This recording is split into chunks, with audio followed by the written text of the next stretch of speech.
Cross TV presents World Revival Night Prayer. நாள் ஜூலை 21 செவ்வாய்க்கிழமை. நேரம் இரவு 10 மணிக்கு. பாடல் ஆராதனை மற்றும் தெய்வ செய்தி பாஸ்டர் ராஜேஷ் அவர்கள். எழுப்புதல் வராமல் போனதற்கு காரணம் பல காரணங்களில் ஒன்று, எழுப்புதலை தாரும் தாரும் என்று ஜெபிக்கிற தேவ ஜனங்களாய் இல்லாததினாலேயே சபைதான் தடை. கிறிஸ்துவ அறிந்த தேவ ஜனங்கள் தான் எழுப்புதல் வராமல் போனதற்கு மிக முக்கிய காரணம். கிறிஸ்துவை அவர்களுக்குள் பார்க்க முடியவில்லை. ஆண்டவர் நம்முடைய ஜெபத்தை விட நம்மை தான் தேடுகிறார்.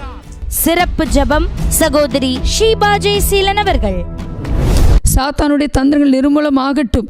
தேசங்களினூடாக நாங்கள் எழுப்புதலை தான் பார்க்கணும். ஆண்டவரே, கொள்ளை நோயினால் அழிவுகள் வராதபடி இரக்கம் பாராட்ட வேண்டும் என்று ஜெபிக்கிறோம். நமது கிராஸ் டிவியிலும் நமது கிராஸ் டிவி யூடியூப் சேனலிலும் ஒளிபரப்பாகும்.